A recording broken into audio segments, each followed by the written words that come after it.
Welcome to Films and Stuff with your hosts, Pete Mitchell and Ethan Hunt. Hi, everybody. Welcome back to the Films and Stuff podcast. I am Ethan here with participation Pete. Hey, Pete. How are you? Everything is good. You and I, as we often do in our prep or run up to recording these episodes, we start to talk about what we're going to talk about. And then we actually start talking about it. And in this case, we had to call a timeout. Yeah. Start recording. I did a very quick intro, and let's get back to business, which is we were talking about the tragic Gene Hackman news that the film legend, in too many films to mention, but we'll say a few, was found dead at, I think, age 95 in his home in New Mexico. Is that right? Yeah, with his wife and their dog. Yes. And that's where the wrinkle is, which is it's not unusual for a 95-year-old to pass away. I think the strange elements were, one, according to his pacemaker data, he's actually been dead for 9 days until he was found. Supposedly by, I think, a gardener or some landscape personnel. And his wife was also found dead, and their dog was also found dead, and there was no like gas leak or other sign of like forced entry, foul play, gunshots, stabs, things like that, right? I'm telling you, something suspicious about it. Something suspicious. What do you think it was? His wife was relatively young. She was only 60-something. The dog, why would you kill a dog? That's the part that gets me. Yeah, I agree. As a dog lover, that is a tough one. When you think, he's 95. It's bonkers when you think about like what some of the movies was. Like he was the original Lex Luthor. Yeah. And like the Christopher Reeves Superman. That's right. Yeah. We talk about him in like Hoosiers. What year was it? 1986? Yeah. So that's 24, 34. That's 40 years ago. Yeah. And in that movie, like when you watch Hoosiers, Gene Hackman is old, right? Yeah, he's already looking aged. Yeah, in that movie, he's like an old guy. And just imagine that was 40 years ago. So that's one of the Hollywood newses. Anything else? I guess Academy Award nominations came out. You and I have came out. Academy Awards are tomorrow night. I have to say, and it sounds bad, especially because we're the Films and Stuff podcast and we're all about films and stuff. Could not care less this year. I agree. I'm in a situation where I want to feel bad about it, but I really don't feel bad about it. I don't. Not at all. It's my regret for an absence of regret that is the strongest emotion. Like you said, I feel like we should care and we just don't care.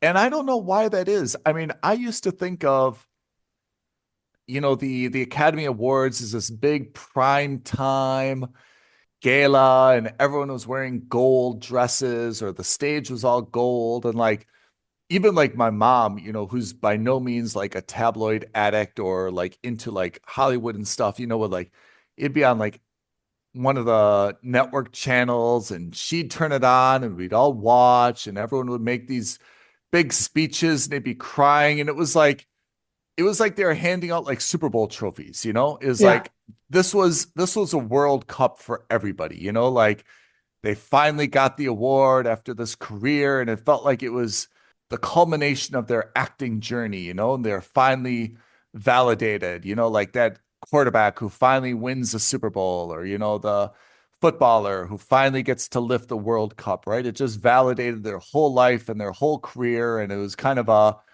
I'm going to Disney World kind of moment. Yeah, absolutely. And now it's kind of like, I don't even know who's nominated anymore. The films that are nominated, and you and I, again, we watch a lot of TV and films. Absolutely. And when they say, okay, these are the nominees for Best Picture, and I'm like, I don't know any of those. Not just have I not seen them, I've never even heard of them. And if you ask me tonight to go watch those four movies, I don't know if I could even find them. I don't know if I'd even want to find them. That's the other crazy Yeah. part. So I feel like the Academy Awards have somehow morphed from a lifetime validation award to some like kind of a newcomer who have never really heard of before, who gets like best picture, best director, best this, right? Eh, I also think there's, and this is going to sound again not great, but I also think that a lot of it is become like, how do we promote like the quote unquote art of cinema versus what's actually a fun movie to watch? there it is, which is, I agree. I think that the awards have now started to follow a little bit more of a narrative, and that's Yeah. fine. I mean, an award can be whatever, right? I mean, but I agree that it's kind of like less of a who is the champion based on, our objective assessment of this film or actor or music, and more of a, well, hey, what's the story we want to tell? We really want, this to get more publicity, or we really want to spotlight this. And, well, of course, Brad Pitt's, been an amazing actor, but, he's won it before. This film doesn't really like, meet our criteria. So instead, we're going to kind of go in this direction. It's entirely fine. I mean, there's no right or wrong or rule against that, but you can't be surprised that people are less enthusiastic about finding out who is the winner when the winner is just more of a lottery than like a deserved victory. And I'm not saying that you have to be a commercial success to Yeah. be a good movie. There have been lots of Yeah. movies that were commercial successes that weren't awarded and vice Mm, versa. But there is something to also obscurity. yeah. And I feel like a lot of these movies, at least in my eyes, are much more obscure in the last couple of years than they have been other. I'm okay with the obscurity, but then you know what I wish? I wish the Oscar Academy or the Academy would then have like their own channel, their own streaming platform, and I could actually watch the Yeah, I don't know a lot of these movies where I can see them. yeah. And that's the other problem is there's, especially for the international markets, there's a lot of movies that just don't make it. So Oh, anyway, that's my 2 cents on why I'm not watching the Oscars this year. I put 2 more cents in, so okay. What are we watching? So Netflix just released a show called Zero Day, Oh yeah. I right? mean, this And is yeah. at least on paper, it sounded like it could be a good thriller to watch. I thought originally it was a movie, and then it turned out to be a 6 episode TV series starring Robert De Niro, a very thin Jesse Plemons, Yeah, you noticed that and too, hey? yeah, like Gotten in great shape again. very, very, very thin. And Connie Britton, my personal favorite. I don't know Yeah, why. And Joan Allen from All the Born Identities, right? Where it's like, yeah. get some sleep, Pam. You look tired, right? And Most then the crazy classic. music. Yeah. Yeah. And Matthew Modine is in it. Tell me, what did you think of it? I think it had a very strong start, episode one. And Yeah. by that, I really mean halfway through episode one, Yeah. right? It had the potential to be like this cyber thriller. I mean, the premise is that, Robert De Niro is an ex-president, very well liked by both sides of the political aisle. Yep. And he's retired. He's meant to be writing his memoir, but isn't able to for a variety of reasons. And his daughter, who's Lizzie Kaplan, is also in the House of Representatives now, but there's some friction there. The US undergoes a cyber threat, or not a threat, sorry, a An cyber attack. attack. That's what the 0 day comes from, where like all the different systems, like the train schedules, the FAA, all these kinds of things kind of get attacked at the same time. Tons of That's right. people die, all that kind of crazy stuff happens. Mhm. And up until that point, I was like, oh, this could be really interesting. There could be something about this. It seems Yep. grounded. It seems not real, but it seems like in the realm of possibility. Yep. And then we learned that he's been asked to head up a task force. And then we learned that he's also got some kind of potentially mental problems, or maybe he's Yeah. seeing things that he's not supposed to be seeing, or he's misremembering things. And like Yeah. they made a big deal about him always writing things down in his Yeah. notebook. So that's the first episode, and that's kind of the second episode. That's all I saw. What did you think so far? I saw 4 episodes. I agree with you. I thought the start of it was very good. And I kind of like the idea of the cyber attack, although I think it was a little bit too dramatic. But anyway, I get the point. Then at the end of episode 1, spoiler alert, they made De Niro, they kind of called into question, like, does he have Alzheimer's?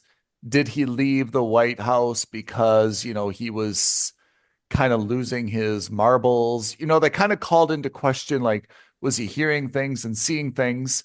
Do you want me to spoil it for you? Please go ahead.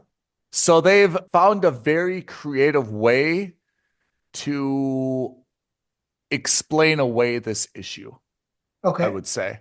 I'm satisfied with the way that they fixed the issue, but I kind of wish it wasn't an issue in the first place. It just adds kind of a distracting B plot or C plot to the show that I didn't think needed more of the distraction. Okay. I kind of like the political intrigue. I mean, it's a little bit House of Cardish in terms of politicians, American politicians being politicians in the sense that, they say to the media, kind of all the right things, which is we've got to find out who did this, and whoever attacked America is going to pay. I'll make sure of that. To behind the scenes, kind of this political manipulation, like, well, we've got to, if it was us, we've got to, you know, hide that and let's blame it on this country instead, even if it's not necessarily them, Right. because, that will be good. And, all this kind of like chessboard stuff that is not really relevant to who actually, carried out the attack and is responsible for, killing people. Yeah. I'm still watching it and I'll probably finish it because I want to see how it ends up. I think it's by no means a perfect show. I think it's a little bit flawed. I would probably give it a mooch right now. It would have to do something dramatic in the last 2 episodes to be a must subscribe or a skip. I think it's a very solid mooch. I think it's a very solid 6 episodes on Netflix. I don't think it really needs to go much longer than that. For a Netflix offering, I'm reasonably happy with it, but by no means would I ever, like defend the show and be like, you've got to watch it. It's the best. It's unmissable. It's a very fine offering on Netflix. At the moment, based on the first two episodes alone, I think I've already given it a skip. Based on what you said, I might Mhm. be able to upgrade it to a mooch. And, given I value your opinion on these shows, I probably will continue watching it based on that recommendation. And I'm not saying it's a recommendation, but based on what you just said. I think both things can be true at the same time, which is if you watch look, there's times when we're just scrolling for something on Netflix, and I think this one scratches an itch. But at the same time, I fully agree. If you don't watch this show, there's nothing that you're going to miss. You're not missing the opportunity to, talk about it with your colleagues. You're not missing any pop culture references. You're not missing any background that you need if there's going to be a second season. You're not missing any great sci-fi. You're not missing any witty banter or funny lines. Your life, sincerely, is not going to be at all impacted by missing this. Compare this to, for example, Game of Thrones. And it's not as though if you died without watching Game of Thrones, you would live an incomplete life. But there is something to be said for not being able to engage whatsoever with people in terms of, just general references to kind of like Games of Thrones, right? So in 0 day, I don't think you're missing out on anything in life. Something like Game of Thrones, I would say, certainly you can have a very fulfilling life without ever watching Game of Thrones, but you're definitely going to be left out of some conversations, some jokes, some opportunity to find like something common to talk about at a dinner party. If you're like, no, I never watched Game of Thrones. I have no idea what you're talking about, right? I don't know what a Lannister is, like something like that. Versus if you're sitting at a dinner party and someone's like, hey, did you see 0 day? And you're like, no. They're like, okay. Did you see Game of Thrones? You're like, yeah. It's like you can still strike up the same conversation, right? Yeah, exactly. I think you're right to give it a skip. I think I'm right to give it a mooch, which is, hey, look, if you're looking for something to watch on Netflix, like I said, I think it will absolutely satisfy you if this is the type of thing you want, right? If you're not interested in a Washington, D.C. centric political backfighting, backstabbing, whodunit kind of espionage show, don't watch this. Yeah. If you find DC politics repugnant, do not watch this show. You will not be made happy. Right. It's actually less about the cyber attack than it is, I think, about the DC politics and the persons involved in trying to like find who did it or pin who did it than really the cyber itself. And that's a little bit disappointing. I was hoping there's going to be a more of a cyber element to it. Yeah. Yeah. And I think that was the problem I had with it, was because it seemed like that's where they were going for the first 45 minutes of that show, of the first episode. It seemed like, oh, this is going to be a cyber thriller where they're going to be chasing down this like rogue element, whether it's within the government or within a foreign nation. I thought that's what it was going to be. Then it very quickly veered into, is Robert De Niro mentally competent? He seems to be losing his mind. Yeah. And I was just like, that's a different tack to go, but that is not one that I'm particularly interested in seeing. So what I thought was going to happen, remember they did, as you mentioned, make a big show of like all his little diaries or journals, right? Yeah. So I thought this was going to go kind of like, remember Three Body Problem? Yeah. Where also on Netflix, where it's like, hey, the aliens can see everything in our technology.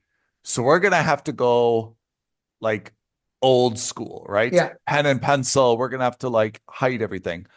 I thought that's what was going to happen here, because basically, if all your devices have been hacked, does it really make sense to like sit in this big DC office command center with all these computers saying, hey, let's coordinate our research and try to find out who did this, right? Yeah.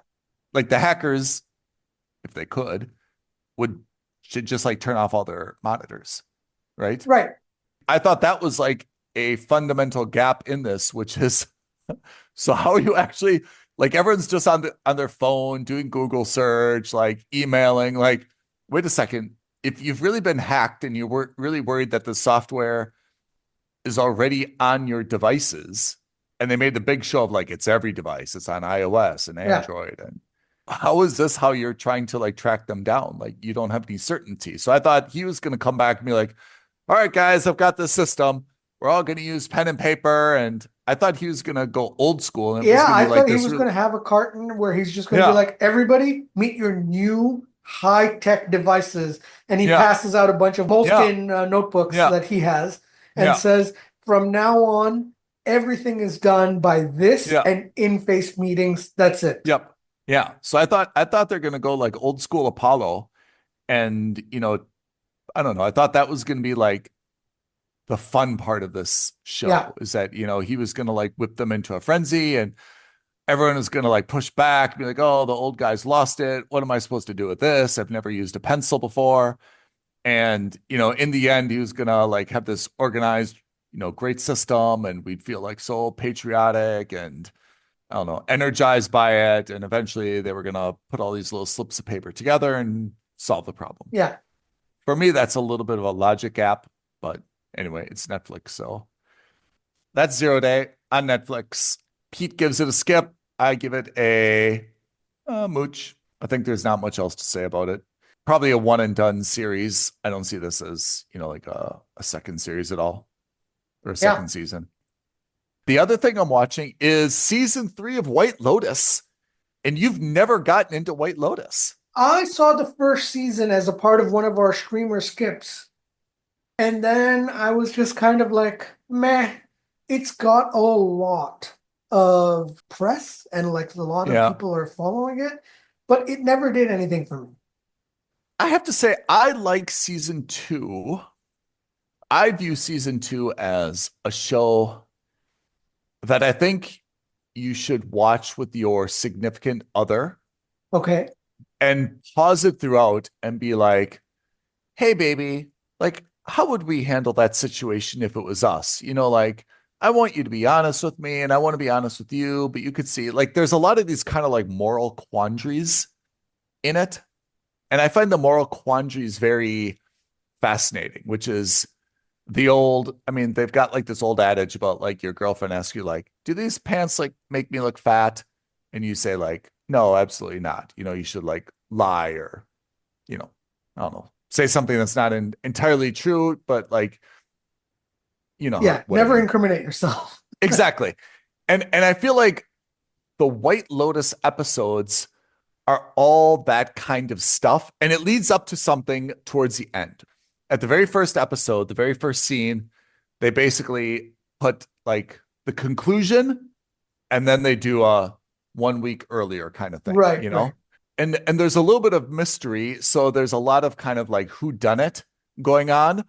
And everyone is kind of at one point like, oh, it's got to be that guy. Oh, it's got to be her. No, it's got to be that guy. No, I think it's definitely them, kind of thing.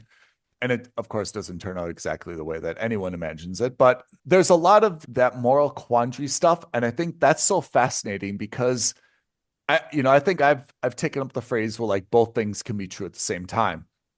And there's a lot of like, well, he didn't really do anything wrong. And to be honest, she didn't do anything wrong. But it was the fact that they were both kind of trying to do the right thing that led to this big miscommunication or brouhaha or whatever, right? Right, right. So I like White Lotus just because of all those things, because I think there's some very realistic but complicated situations that are interesting to kind of like take a hot take on. Well, what should he have done, or what should she have done, or would you have done it this way? And also the White Lotus season 1 and season 2, it's not entirely the same characters, but there's some common characters. Right. So White Lotus, of course, is, I guess, a fictitious resort. And the first episode takes place in Hawaii and the second one in Italy. And now the third one takes place at a White Lotus resort in Thailand. And again, there's some commonality between the characters in the first, second, and third seasons, but by no means all the characters. I would say just kind of one or two. You kind of get to follow some of their storylines and see them reappear and how like people perceive them fresh. Does that make sense? So Yeah. For example, like in season 1, you're like, oh, the guests are like, oh, well, that's the rich couple, right? Yeah. But then in season 2, I'm making this up. That's not the case. And then in season 2, it's like, oh, well, that's the weird couple, right? And then in season 3, it's like, oh, well, that's a couple that's, getting a divorce, or they just, they're trying to fix their relationship or something, right? Right. It's a little bit like in the eye of the beholder in terms of how the same people acting the same are kind of perceived in different environments. And I think that's maybe I'm over analyzing it, but I think that's a very interesting concept that they've worked into the fabric of the show, is how, the same people are perceived differently by different people in different environments. So I have to say, I'm a fan of White Lotus. I'm definitely going to watch, I think it's fair to say, all of season 3. I'd also be realistic about the show, which is I don't think this is a must subscribe type of show. Your life will not be over if you don't watch any of the White Lotuses. I do suggest you watch them in order, only because you'll like the commonality between them. Right. Or maybe if you watch them out of order, there's something interesting to be said about that as well. But I'd watch them in order. But at the same time, again, I think that it's good kind of background television, that if you're doing something, it's a good show to have on in the background. It does not need 100% of your attention. So for me, they're all a solid, strong mooch. Definitely not a must subscribe. But if you gave them a skip and you never watched them, again, my brother doesn't watch any of them. He's probably never heard of them. His life is not impacted whatsoever, you know? Anyway, that is White Lotus. That's what I'm watching. I'll finish up Zero Day. And is there anything else we need to watch? It's streaming right now? Not really. It's been a bit quiet. I have been watching Invincible, the animated superhero show on Amazon Prime. Oh, yeah. Is it good? I still think it's one of the best superhero shows available.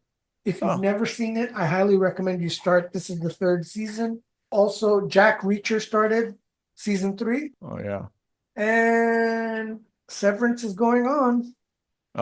Severance I'm saving for my big upcoming travels. Yeah. I'm gonna download season 1 and season 2. I figure I've got a very, very, very, very, very long flight coming up. Yeah. My strategy for that flight is threefold. I'm gonna stay up all night as long as I can before that. Yeah. I'm going to dehydrate myself as much as possible so I don't have to go to the toilet 10 times during the flight. And I'm Okay. going to download all the severances. And my plan is to just wear comfy sweatpants, my hoodie, and maybe even like a ball cap. And I'm just going to plop into my seat and knock out however many episodes of Severance I need to after I wake up from hopefully a long sleep. Okay. That's always a good plan. Let us see if that plan works, but that is what I'm hoping will happen. Okay. I'm only watching Severance, and I want this to be recorded, which it is. I'm only watching Severance because of you. You're the only reason in my whole life that I'm watching Severance. And that means you have all the responsibility. I have all the responsibility, a lot of pressure, but I'm quite confident you're gonna love it. I will say it's a slow burn. Yeah. It doesn't make a lot of sense initially, but by the end of the first season, I promise you're going to be hooked. I am so certain of it. It's so good.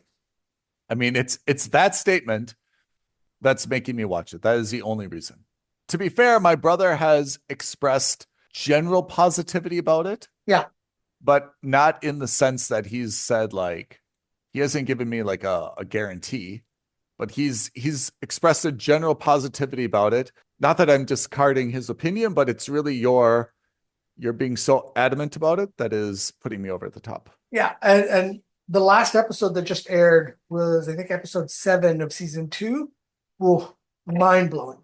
It really, it very few shows do tension as well as Severance has done.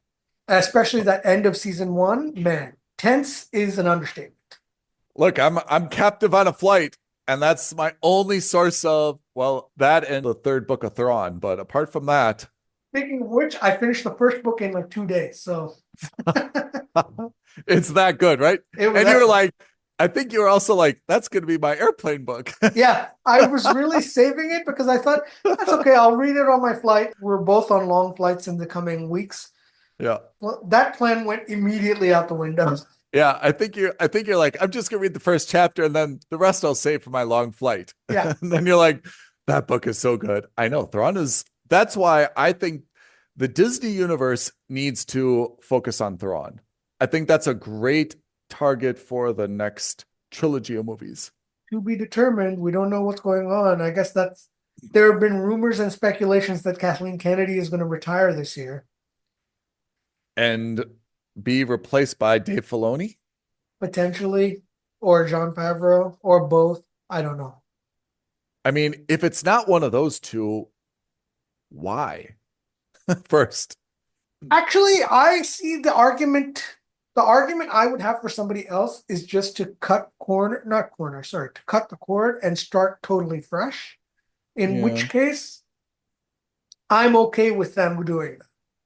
But if you're going to continue expanding on the current universe as it stands with current characters, then I think those two are the right stewards.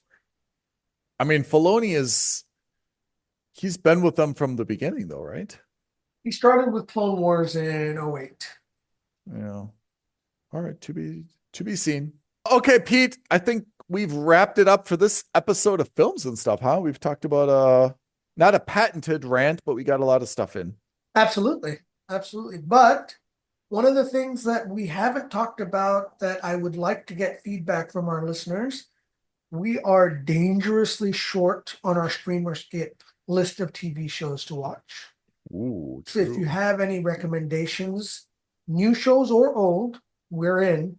Let us know. Tweet at us at FNS Podcast. DM us on Instagram at Films and Stuff Podcast. Or the best thing you can do, leave a comment below, hit that subscribe button, and hit that notification bell. Pete, I could not have said it better myself. Folks, we really appreciate you listening to us, and we do hope that you'll give us some feedback, comments, or suggestions. We love arguments. We promise no more spoilers if we can help it. We can't help it. We can't help it. All right, that's it for this week's episode of Films and Stuff Podcast. Participation, Pete. Appreciate your participation, as is your name. And I'm signing off, and we will see you guys next week, next episode, Films and Stuff Podcast. Thanks, Ethan. Thanks, everyone. Thanks, everyone. Bye now. Thank you for listening to another episode of Films and Stuff. If you haven't already, please subscribe and review on Apple Podcasts, Spotify, or wherever podcasts are downloaded. Films and Stuff. There is no substitute.